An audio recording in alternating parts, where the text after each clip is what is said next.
we came to Arlington, I had an opportunity to practice with a gentleman by the name of Vernon Bowman.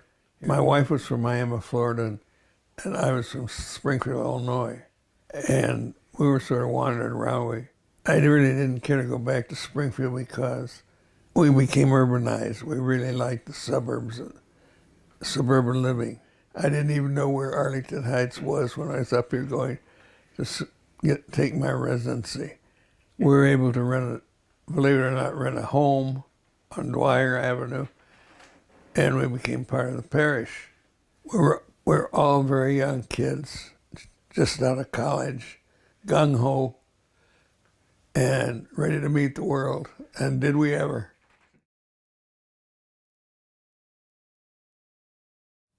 Called down the chancery and offered the opportunity to become a pastor out here. How they picked the location, I don't know. It was just a wheat field. All of this area was truck farming, and the farmers would ship their stuff into the city on the Chicago Northwestern, which ran through the middle of Arlington. And as the town started to grow, so did our parish.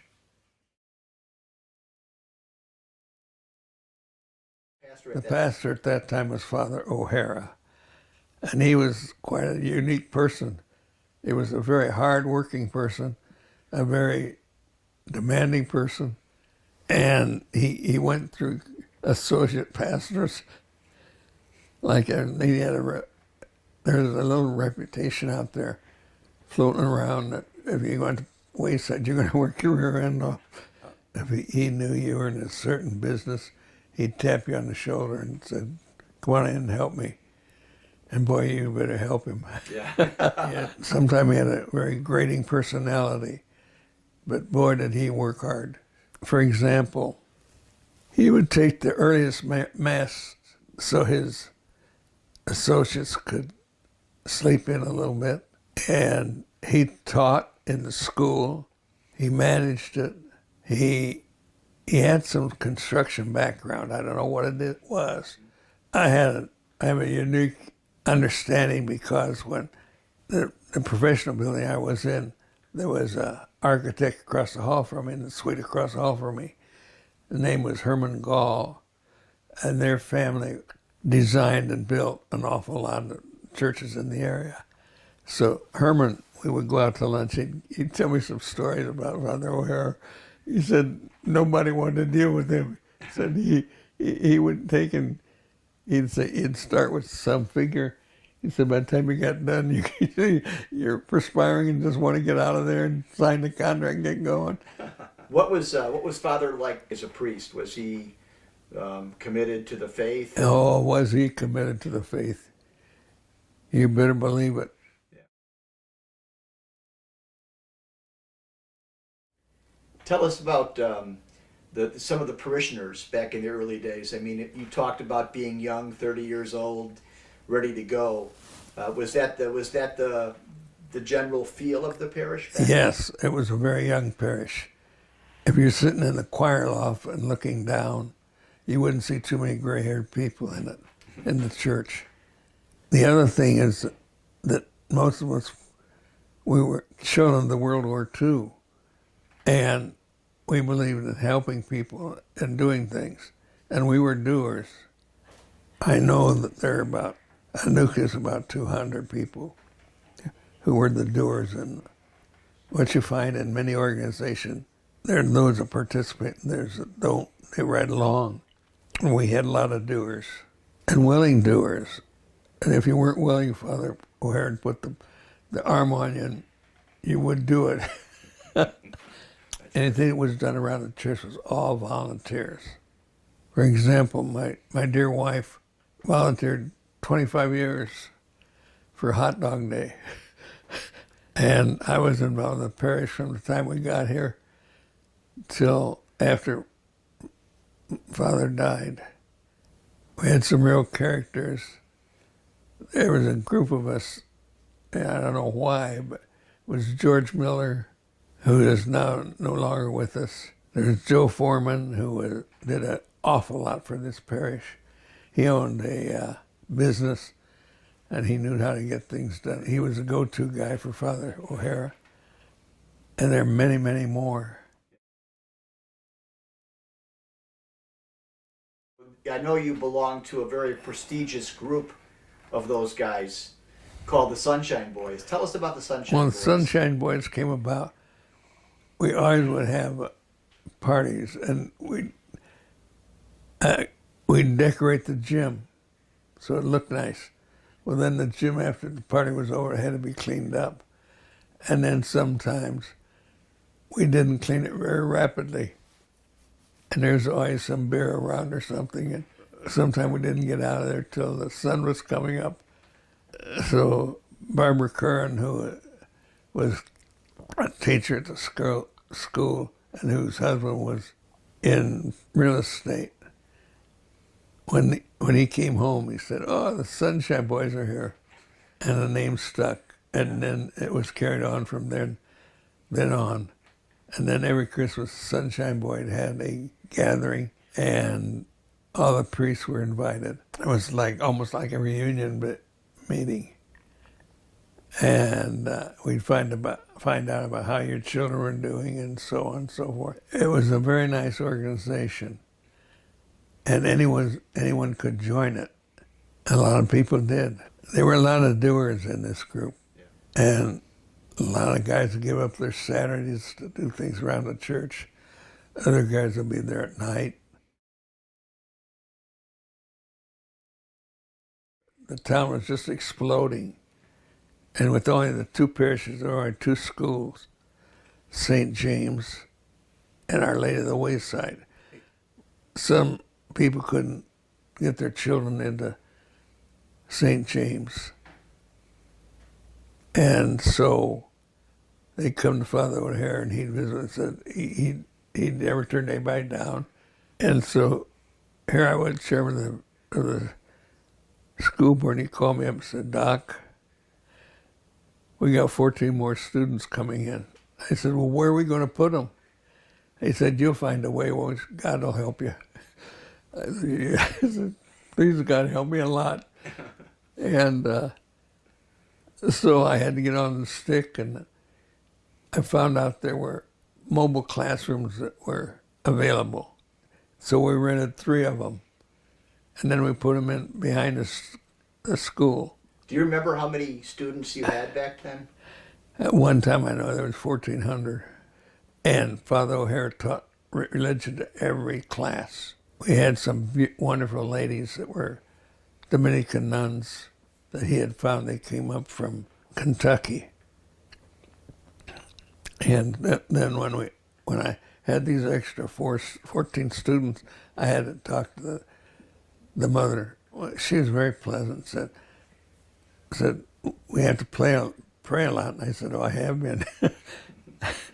And I need God to answer my prayers on this one. The school, it was a very good school. Not because I was involved, but because we had a good teaching staff. We had a lot of the teachers were members of the parish, and their husbands were not subject to transfer. So we had a lot of stability within the faculty. After Vatican II, the nuns started calling their members back to the mother house, and we were left without. Yeah. So we had to find a new principal. Mm-hmm. We moved one teacher up to be the principal, and he decided to leave, and his family had some kind of a business. So now we had an opening for a new principal. Well, we had heard some news that St. Mary's up in Buffalo, which was a very small school at the time, believe it or not, their principal was ready to move on. He's named by John Topper. And so we were able to get him and hire him because he wanted a larger school. John was a very unique individual. He had organizational skills. He had people skills. It was a dream to be head of the school board with him running it. Well, we liked him so much. When it came time to renew his contract, there were three of us. I think Joe Foreman was on it. And we talked it over among ourselves. Said, well, we want to keep this gentleman. So we offered him a 3-year contract. He was stunned. So he thought it was a good idea, and we thought it was a good idea. And we signed a contract for 3 years. When we were signing it, I said, now, I believe in the sanctity of a contract. If you sign it, you're going to be held to it. Are you sure you want to go this long? He says, yep. I said, okay, we're in. He was running the school beautifully. It just hummed along. And one time I started hearing some rumors that he was thinking about leaving. So there was some function at school. I was over there and he called me in. He said, I want to talk to you. I said, I think you should. He said, I'm going to leave. I said, you can't leave. We've got a 3-year contract. He said, well, he was single at the time. He said, I think I have a delayed vocation. I want to go to the seminary and become a priest. All I said was, God wins. I said, go. God love you. Yeah. He became a Franciscan friar.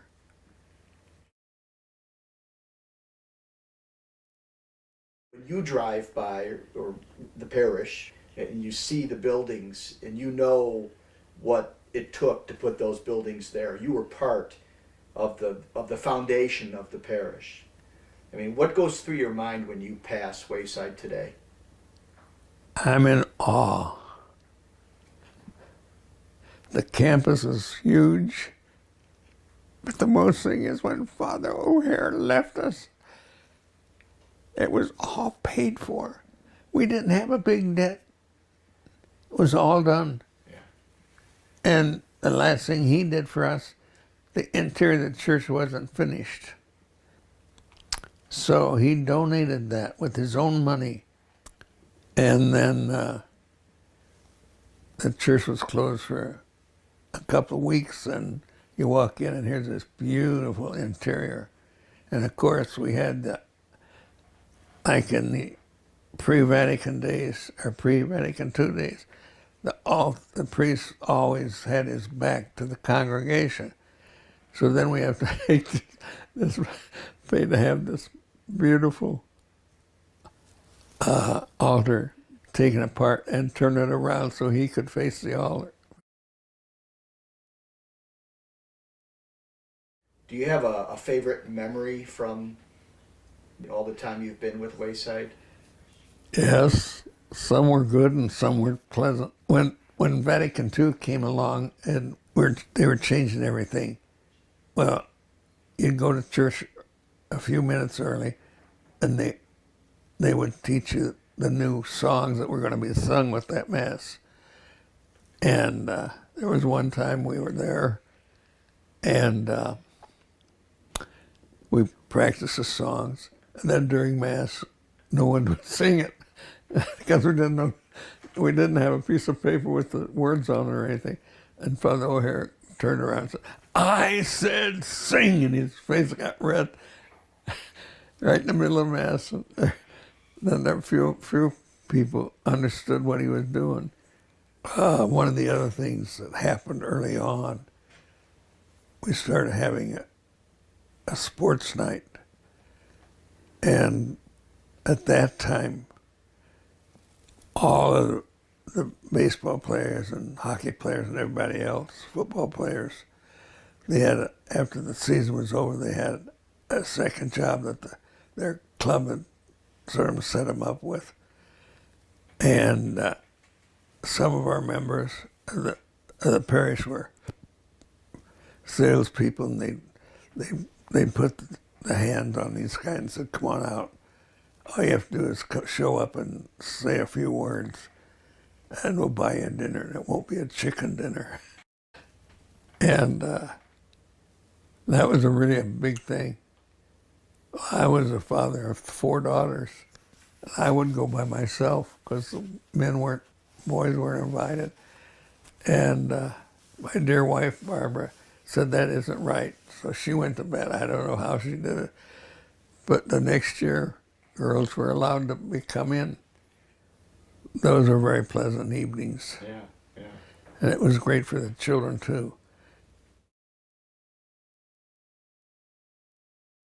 What is your hope for the future of our parish? That it continues to be cohesive and that the people would still volunteer. They would participate. That means coming to Mass, sending their children, if they can afford it, to our school, keeping our school open because many Catholic schools are going to be closed.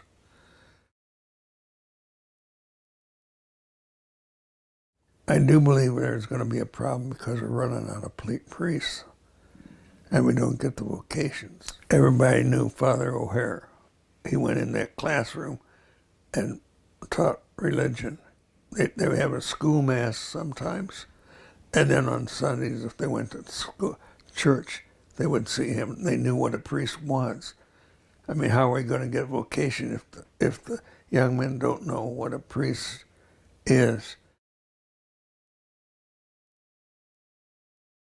We're very grateful to you and to Joe Foreman and to all the people that built this parish and put so much heart and soul into it. You've given us a legacy. It's a little history. Yeah, it's a lot of history. It's good history. Well, thank you so much. Oh, thank you. That was really fun. I enjoyed every minute of that.